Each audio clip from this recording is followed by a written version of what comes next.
ونستغفره ونعوذ بالله من شرور أنفسنا ومن سيئات أعمالنا من يهديه الله فلا مضل له ومن يضلل فلا هادي له وأشهد أن لا إله إلا الله وحده لا شريك له وأشهد أن محمدا عبده ورسوله اللهم صل وسلم وبارك عليه وعلى آله وصحبه وسلم.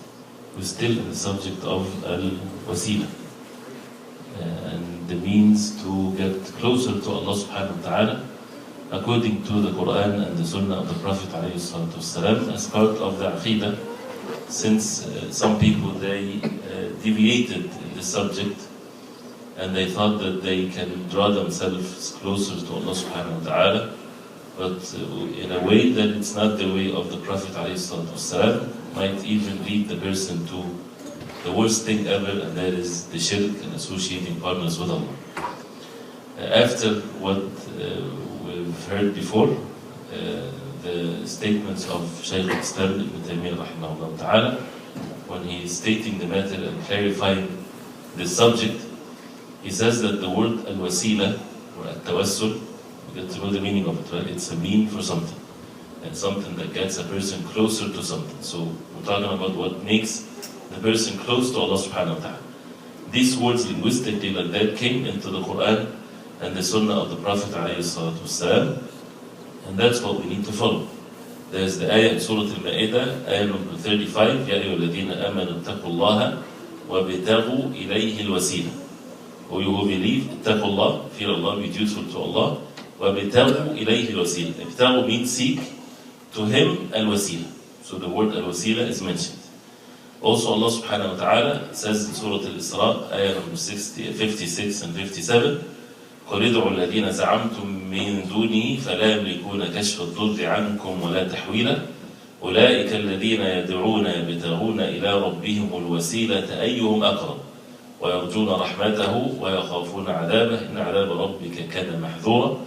Which again the word is mentioned here with regards to those who are being called besides Allah subhanahu wa ta'ala. They themselves, they seek to Allah subhanahu wa ta'ala the closeness and the pleasure of Allah subhanahu wa ta'ala, who will be close to Allah subhanahu wa ta'ala, and they hope for the mercy of Allah, and they fear the punishment of Allah subhanahu wa ta'ala. So how can they be sought and people would turn to them and not turn to Allah subhanahu wa ta'ala when these things themselves, they are in need of the mercy of Allah subhanahu wa ta'ala? So as it's mentioned before, and he's repeating it again, the wasila that it's in the Quran and the Sunnah of the Prophet ﷺ, that Allah subhanahu wa ta'ala ordered the believers to seek, is anything that is wajib and mustahab, anything that is obligatory or recommended. This is the means of wasila and to be close to Allah subhanahu wa ta'ala. And whatever is not wajib or mustahab, but then it's not part of this, whether it's haram or makruh or disliked or permissible. And the wajib and the mustahab, the wajib, the mandatory or the recommended acts, is what the Messenger sallallahu alaihi wasallam he came to us with. What's in the Quran and in the way of the Prophet alayhi salatu wasalam. So this is basically what al-wasila means, right? So al-wasila is to follow what the Prophet sallallahu alaihi wasallam came with. And then he says, لا وسيلة لأحد إلى الله إلا ذلك. There's no wasila for anyone to Allah subhanahu wa ta'ala except that. That's it, the way of the Prophet alayhi salatu wasalam. In the hadith, the authentic hadith, the Prophet alayhi salatu wasalam, he said, سَلُوا اللَّهَ لِيَ الْوَسِيلَةَ فَإِنَّهَا دَرَجَةٌ فِي الْجَنَّةِ. As the hadith in Sahih Muslim. He said alayhi salatu wasalam, ask for me al-wasila, which is daraja, it's a level in Jannah. لا تنبغي إلا لعبد من عباد الله. It is not to be fit for any of the slaves of Allah subhanahu wa ta'ala except only one. وأرجو أن أكون أنا ذلك العبد. And the Prophet ﷺ said that I hope that it's me. فمن سأل الله لي الوسيلة حلت عليه شفاعتي يوم القيامة. Whoever asks Allah subhanahu wa ta'ala for me al-wasila, then he will receive my intercession in the day of resurrection. And when is that to be asked? Is in the dua after the adhan, as he said عليه الصلاة والسلام, من قال حين أسمع النداء اللهم رب هذه الدعوة التامة والصلاة القائمة آتي محمدا الوسيلة والفضيلة. الوسيلة, so this is the level, the highest level in Jannah. وابعثه مقاما محمودا الذي وعدته إنك لا تخلف الميعاد. Whoever says this after the adhan حلت له الشفاعة. The shafa'a, the intercession of the Prophet ﷺ will be for him. So this is a wasila that is special for the Prophet ﷺ, and he ordered us to ask Allah subhanahu wa ta'ala for him this level. Right? So this is the other type of wasila. As for the wasila that people invented to ask or to seek by the Prophet ﷺ, as we said before, it's the dua of the Prophet ﷺ. This is what the Sahaba radiallahu anhum did when the Prophet ﷺ was among them. They asked the Prophet ﷺ to make dua to Allah subhanahu wa ta'ala for them and so on. So there are two correct meanings to al-wasila, as he says, and these two correct meanings باتفاق العلماء, by the agreement of the ulama. The first one, right, and it's repeating this so many times, we memorize it inshallah ta'ala. The first one, أصل الإيمان والإسلام, the foundation of الإيمان والإسلام, وهو التوسل بالإيمان به وبطاعته. Tawassul by the iman, the belief in Allah subhanahu wa ta'ala, and the obedience of Allah subhanahu wa ta'ala. And الثاني, the second one, دعاءه وشفاعته.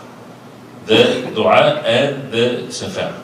The dua and the shafa'a to ask Allah subhanahu wa ta'ala, and so on. This is of course permissible. This is by the consensus of the Muslimin. And this is what needs for people to hold fast to.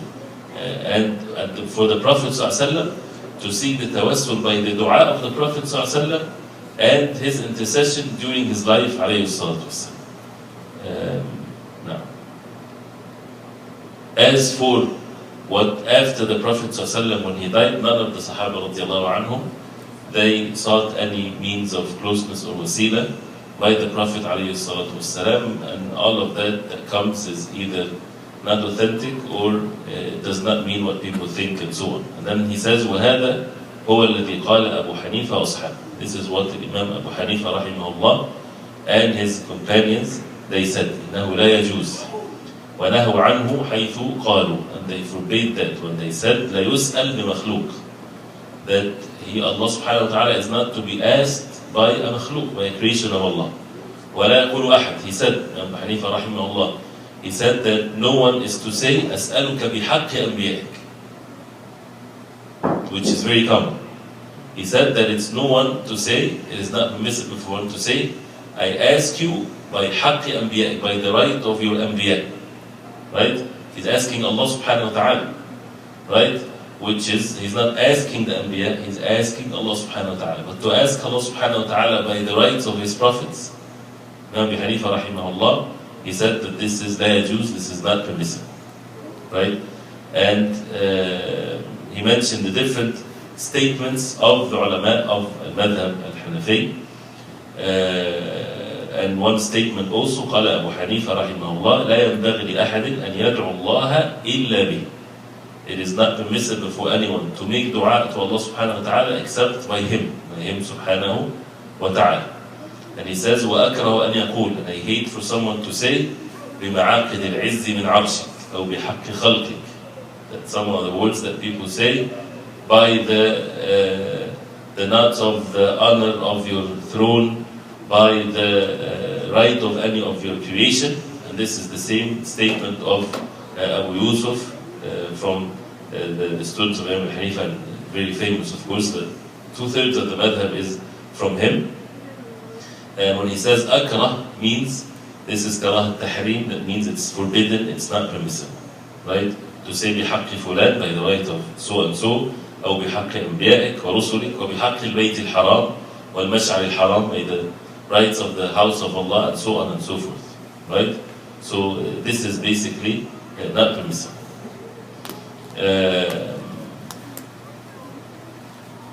And then he mentioned the different statements of the ulama, which is basically ittifaq or consensus among the people of knowledge.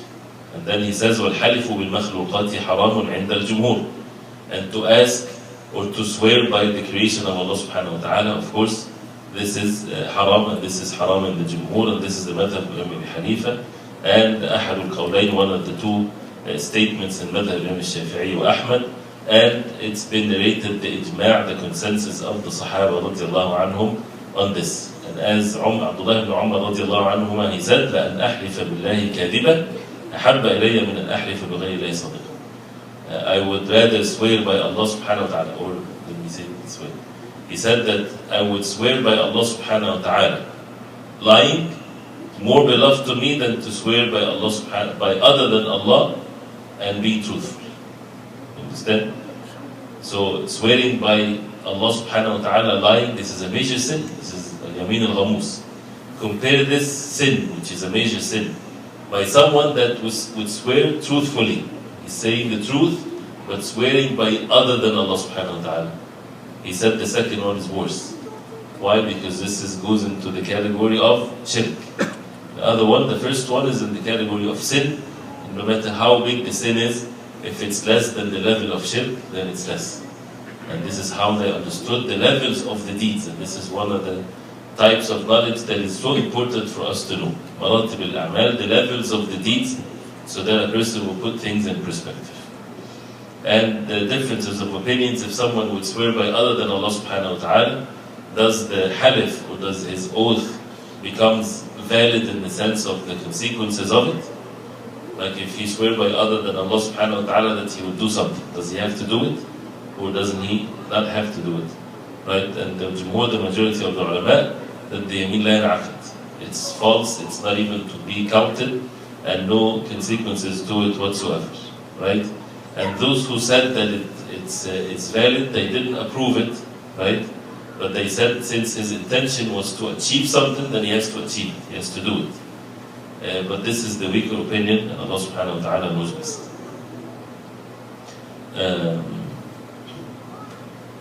And there are some narrations where the Prophet ﷺ, when he said that some of the creation or some of the slaves of Allah subhanahu wa ta'ala, أَقْسَمَ عَلَى اللَّهِ لَأَبَرَّ. If he swears, لو أقسم على الله. What's على الله means? If he swears on Allah subhanahu wa ta'ala, Allah subhanahu wa ta'ala would fulfill his oath. You know, when you swear to someone, by Allah you will do this for me, right? Then you have to fulfill the rights of your Muslim by fulfilling his oath if it's in your capacity. And the Muslim should not do that to his brother to make it difficult for him. But if he does, then you have to fulfill it if it's in your capacity. Some people, if they do that to Allah subhanahu wa ta'ala, Allah subhanahu wa ta'ala will fulfill their oath. If they swear to Allah subhanahu wa ta'ala, like they would say, you know, oh Allah, by you do this to me. Right? That means someone that has to have a high level of al-iman. The Prophet ﷺ said, some people, if they do that, Allah subhanahu wa ta'ala would fulfill their oath. You understand what it means? From them is al-Bara ibn Malik, radiallahu anhu. And that's why whenever at the time of the war, when the matter becomes very fierce, they would say, Ya Bara, aqsim ala rabbik. O Bara, aqsim, swear, not swear by your Lord, swear to your Lord, right? O Allah, by you do this to us. You understand?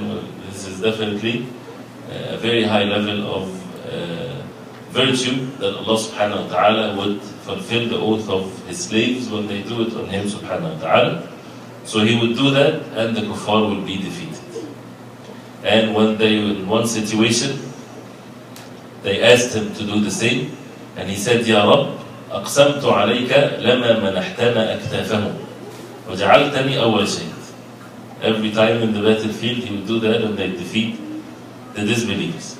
And in the battle where he was martyred, radiallahu anhu, he said his qasam differently. He said, Ya Rabb, oh my Rabb, أقسمت عليك.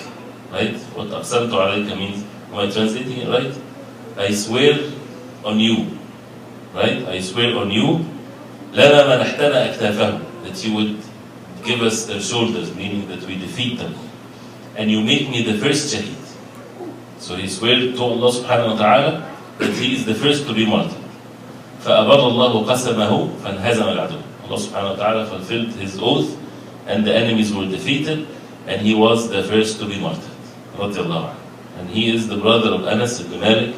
Radiallahu anhu. He killed, as he says, 100 men mubarazatan. Mubarazatan, with his sword, like 1-to-1. 100 of them. In that day. And he's the one that they carried him in the battle against Musaylama al-Kadhdhab, the one that claimed to be a prophet after the Prophet ﷺ, and he was in a fortified place, and he told them to carry him to be thrown inside to open the doors for the Muslims. Right? Put himself in such danger, Allah subhanahu wa ta'ala gave them victory. So this is something. To some people they do that, right? And this is to those who are close to Allah subhanahu wa ta'ala. The second thing is al-iqsamu bihi ala al-ghayr. To swear by Allah subhanahu wa ta'ala on someone else, right? That you would ask, that you would swear by Allah subhanahu wa ta'ala that your brother will do this for you, right? If he doesn't do it, then you have to expiate for your oath. And of course, he should do it if he has the capacity to do it. But as we said, a person should not make it difficult for his brothers. He should not swear by Allah subhanahu wa ta'ala for them to do things. And again, as we said, there's many rulings with this. One of which, as Allah subhanahu wa ta'ala says in the Quran, وَلَا تَجْعَلُوا اللَّهَ عُرْضَةً لِأَيْمَانِكُمْ أَن تَبَرُّوا وَتَتَّقُوا وَتُصْلِحُوا بَيْنَ النَّاسِ. Do not make the name of Allah subhanahu wa ta'ala and you swear means of gaining some benefits and things like this, that a person would use it so often. Or sometimes a person would use the oath, swearing by Allah subhanahu wa ta'ala, to stop himself from doing what is good, right? As we heard the story of Abu Bakr and others. If a person swears by Allah subhanahu wa ta'ala of something that is not good, of course if it's haram, he is not to do this and he has to expiate the sin. If it's something that it's not haram, it's something better. The better choice is the opposite of what he made the oath on. He should do what is best, he should do what is better and expiate for his sin. He should not say, well, I swear, that means I have to continue with my oath. No. He is to expiate for it and to do what is better for it. And as the hadith of the Prophet ﷺ said, مَنْ سَأَلَكُمْ بِاللَّهِ فَأَعْطُوهُ. Whoever asks you by Allah subhanahu wa ta'ala, then give him. When a person is begging and asking you by Allah subhanahu wa ta'ala, then give him. And what if you know that this person is a professional beggar, for example? Should you still give him? Ulama, they say because of the hadith, give him even if it's something so little. But when someone, and this is if they do that and they're deceiving others, then it's on them. But when someone asks you by Allah, then you should give them as a way to honor the name of Allah subhanahu wa ta'ala. Even the disbelievers, when they ask Allah subhanahu wa ta'ala for matters of this dunya, Allah subhanahu wa ta'ala give them.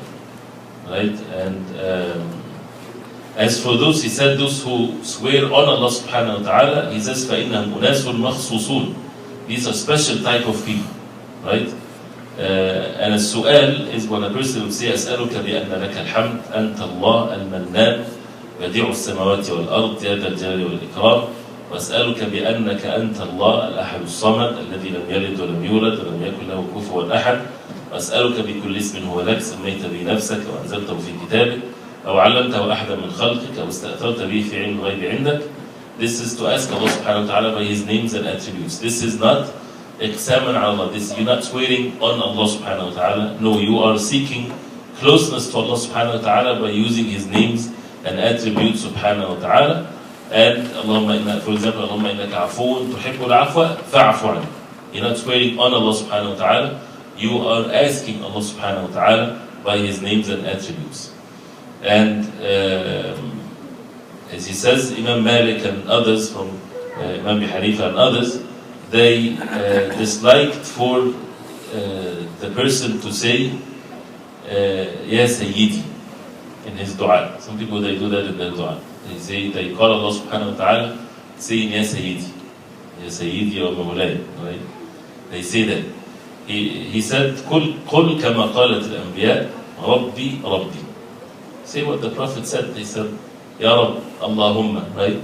Prophet ﷺ said Ya Sayyidi. You know, even if sometimes linguistically there might not be any problem, but use what the Prophet ﷺ and the Prophets, because they are their dua is accepted by Allah subhanahu wa ta'ala.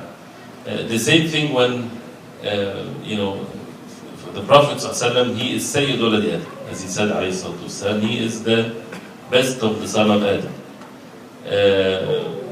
But instead, what is better than saying, there's nothing wrong with saying Sayyiduna Muhammad sallallahu alayhi wa sallam, right? He is Sayyiduna, of course. But what is better than this is to say Nabiyuna Muhammad alayhi salatu wasalam. This is better. He is our prophet, right? Better than this word. So this is what a person should use. The words that the Prophet ﷺ used and the messengers of Allah. and he started talking about the etiquettes of some of the etiquettes of dua and praising Allah subhanahu wa ta'ala and making salah on the Prophet alayhi salatu wasalam, and then making the dua, and this is how the dua will be accepted by Allah subhanahu wa ta'ala. And then he says, وَإِذَا قَالَ السَّائِلُ لِغَيْرِهِ أَسْأَلُكَ بِاللَّهِ فَإِنَّمَا سَأَلَهُ بِإِيمَانِهِ بِاللَّهِ. If a person asks someone, I ask you by Allah, he's asking him by his iman in Allah subhanahu wa ta'ala, his faith in Allah subhanahu wa ta'ala, and Allah subhanahu wa ta'ala love for people to be kind to others, so he's asking him this way. And there is the dua where the Prophet alayhi salatu wasalam, although the dua or this hadith has been mentioned by some of the ulama that it's not authentic, which when a person goes to the salah is to say وَأَسْأَلُكَ بِحَقِّ السَّائِرِينَ عَلَيْكَ وَبِحَقِّ مَمْشَايَ هَذَا, and so on. This is, some said that this is not an authentic hadith, and this is also can be explained with regards to the belief in Allah subhanahu wa ta'ala, not asking by the creation of Allah subhanahu wa ta'ala. And as for the dua or the asking Allah subhanahu wa ta'ala for one's good deeds by using one of the good deeds that a person did, which is with the famous hadith of the 3 people that were in the ghar, in the cave, and we talked about that first, before. This is valid, this is something that is permissible, as it's mentioned in the hadith.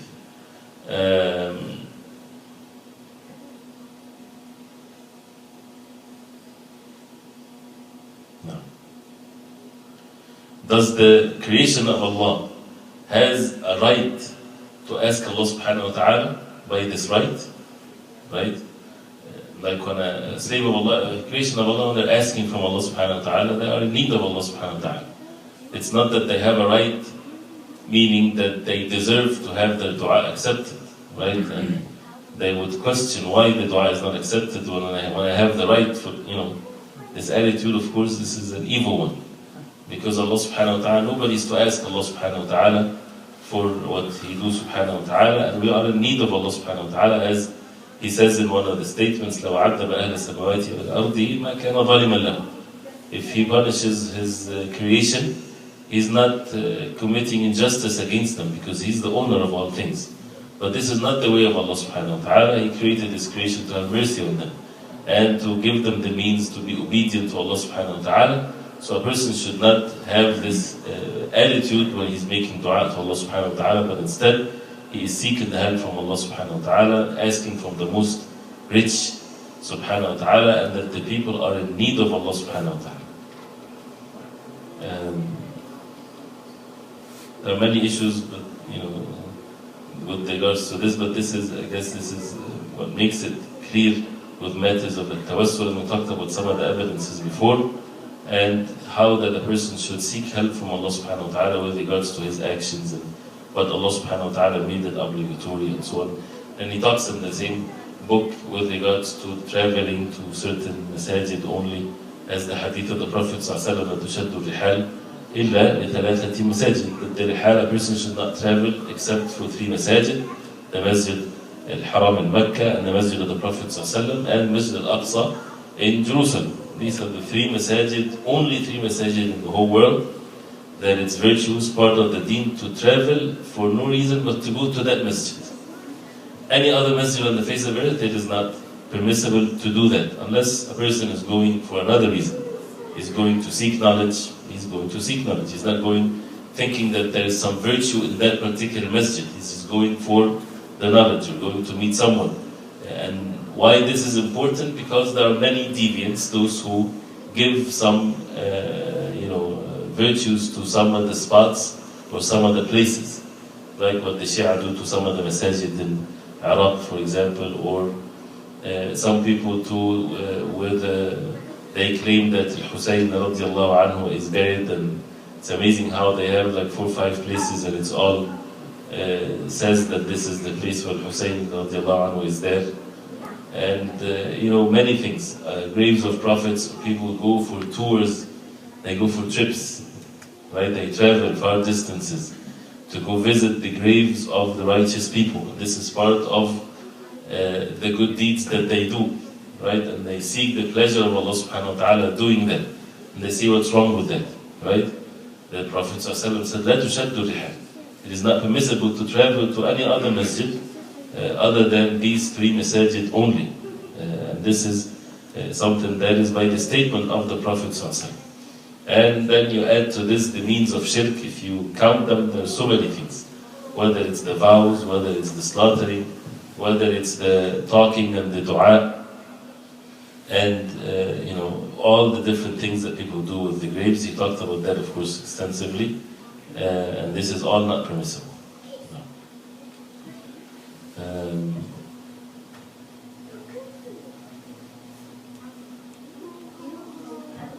I guess we'll stop at this point if you have any questions. صلى الله عليه وسلم.